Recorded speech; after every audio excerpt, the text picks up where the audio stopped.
Happy Veganuary! This is a time when many people are looking to reduce their consumption of animal products or even go completely vegan.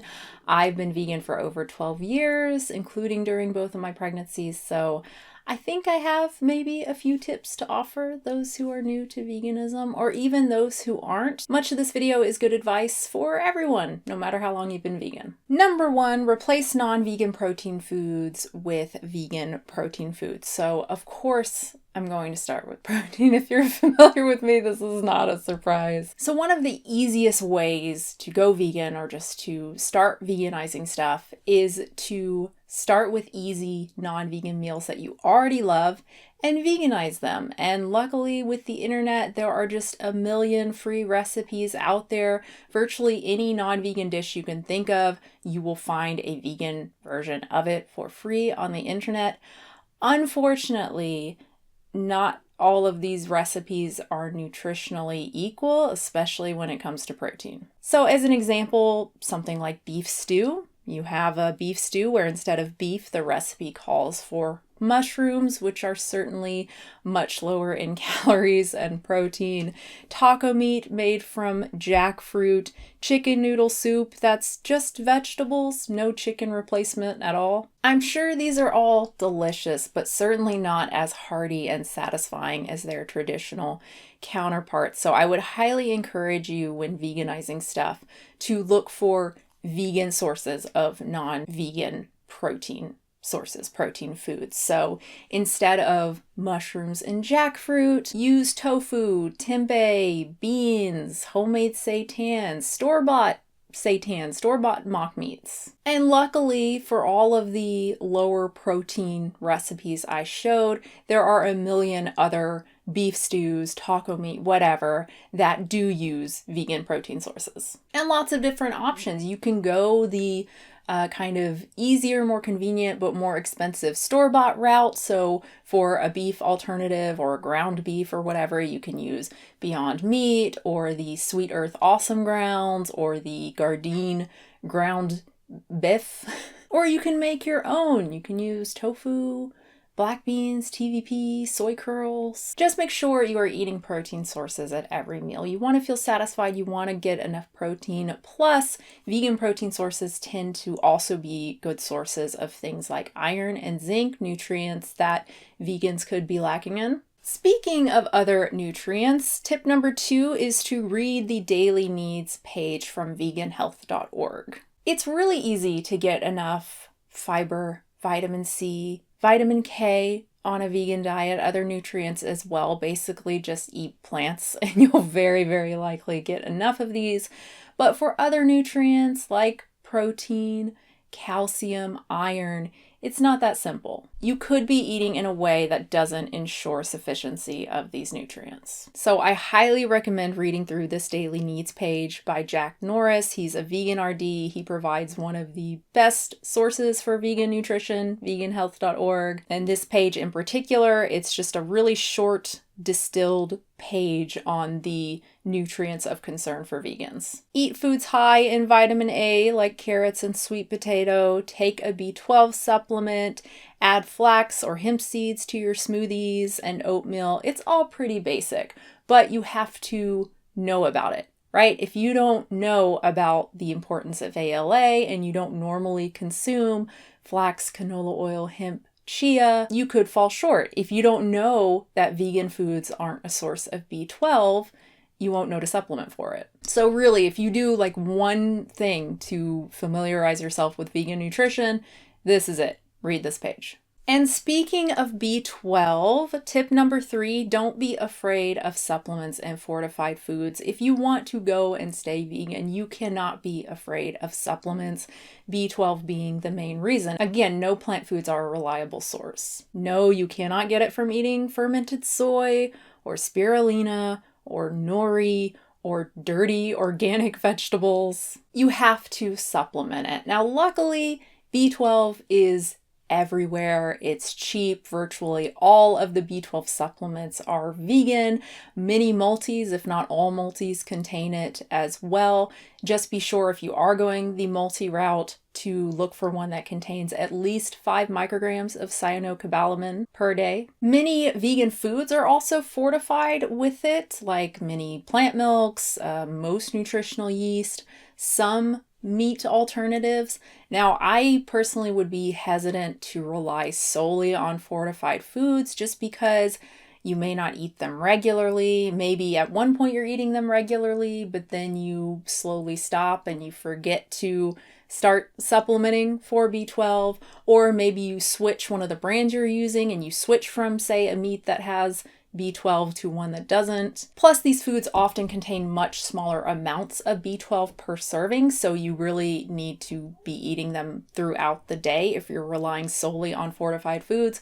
So I think for most of us, it's just safer, it makes a lot more sense to consume a dedicated B12 supplement, even if we are regularly consuming fortified foods. And it's not just B12. Many people, vegan or not, do not get enough vitamin D from diet or sun exposure.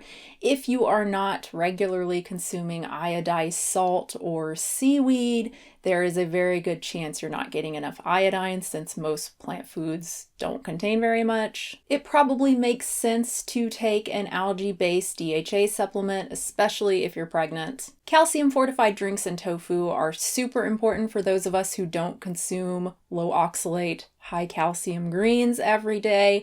Protein can be very useful for those of us who don't consume a lot of calories or who don't like other vegan protein sources, beans, mock meats, etc. Now, you can meet all of these needs without supplementing if you prefer, but not B12. So again, you really can't be anti-supplements and be vegan.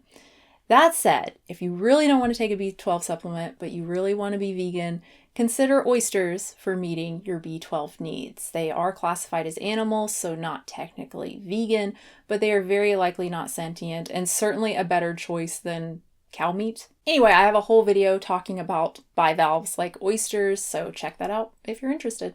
Tip number 4, cut out the easy stuff first. This is a tip I heard years and years ago from another vegan, Tanya something. She was on like a superhero TV show, I think. She was a dancer. I can't remember her last name, but I remember seeing a little discussion or interview or something where she suggested that to people, and I thought it was just a great idea. I never tried it myself, unfortunately. Maybe that's why I struggled so long to stay vegan. Who knows? Basically, you make a list of specific foods that you really love, non-vegan foods that you feel like you can't live without, and then everything else non-vegan, you cut out. So if I had made a list when going vegan, it probably would have looked something like this.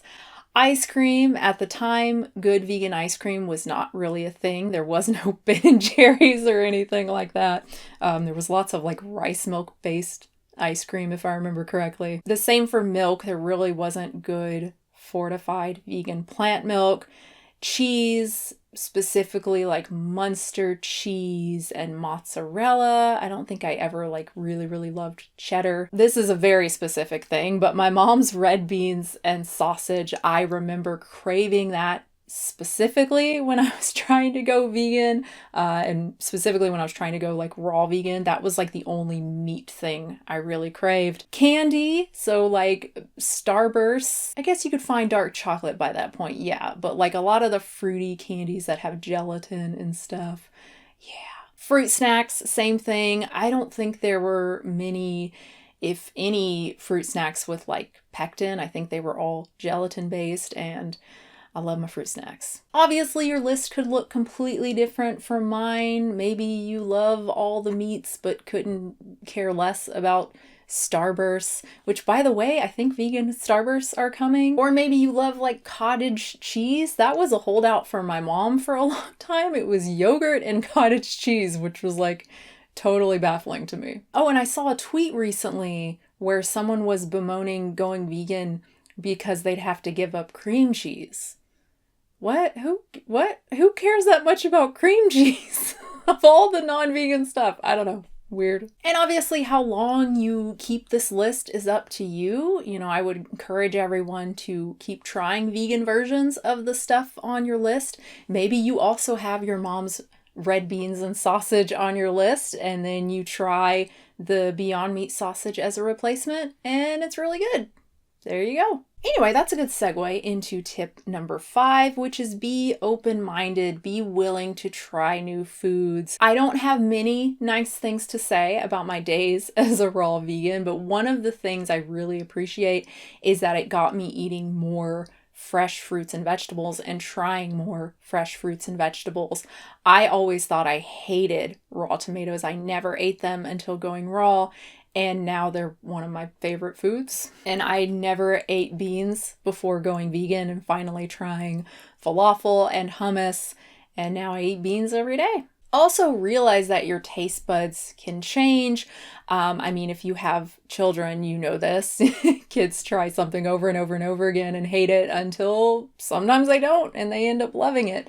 If you've ever given up sugar for a period of time, you also probably know this, right? Something that used to taste perfectly sweet to you is now like way too sweet. The same goes for fruits and vegetables and beans and grains and meat alternatives. Sometimes we hate them forever and always, like me and mushrooms, but sometimes we just need to keep trying them until we find a taste for them. And sometimes we just need to try them in different ways, right? Different meals, different applications. Maybe you hate steamed broccoli, but roasted broccoli is really good. Maybe you don't like whole beans. It's like the texture, but having them like mashed in like a hummus or like a refried bean burrito is fine. For me, peas are a very memorable example. I always had like the mushy canned peas growing up because that's what my dad loved. That's what he grew up with. So that's how my mom would make them. I was probably like an adult until I finally had peas that weren't cooked down to gray mush and was like, hey, these are actually really good. Now I love peas. Point is, you never know until you try. I've said this at least, 10 times on this channel. Don't stress about small amounts of animal products. In the foods you buy, there are lots of products that are vegan except for like a tiny bit of milk. My favorite example is Coffee Mate Creamer, which I think most of us would assume is mostly milk, mostly cream, but in actuality, it's mostly sugar and oil with less than 2% milk. If that's one of your favorite foods, it just makes no sense to me to stress about using this creamer because it's not vegan. It just in no way compares to like a glass of cow's milk or a serving of ice cream in terms of impact. Not saying you should stress about those things either, but just that we should put our energy where it matters most. So if we go back to my little must-have list, candy like Starbursts and fruit snacks with gelatin, probably a lot less significant than milk and cheese, especially considering I'd probably be eating a lot more dairy than fruit snacks, although I do really love fruit snacks, so maybe not. Point is, it would make sense to focus my energy on cutting out the milk and cheese, the stuff that has the greatest impact. And the final tip, number 7, be nice to yourself.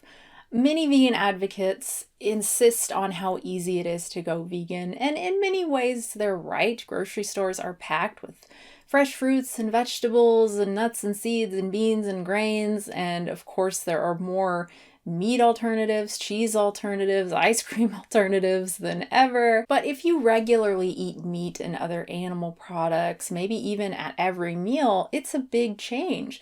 Learning about nutrition is a big change. Many of us don't know much about it at all. Maybe you have to learn to cook. That could be totally new.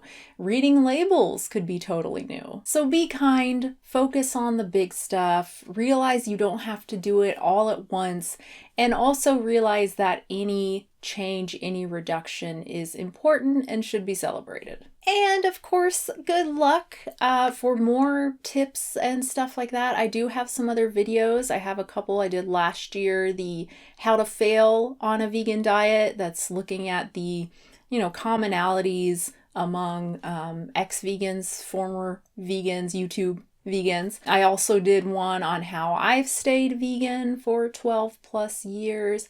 I also did one, I think last Veganuary, with like 12 tips for going vegan, very similar to this video, I'm sure. So yeah, check those out if you like, and thank you so much for watching. I hope you enjoyed it. Like the video if you did. Subscribe, of course, if you want to see more stuff, and hit the bell if you want to be notified when I upload. Thank you so much to patrons over at patreon.com/unnaturalvegan. Thank you for supporting the channel. I do upload 2 exclusive videos there a month for $5 plus patrons. And I guess that's it for me. Thanks again, guys. New video soon.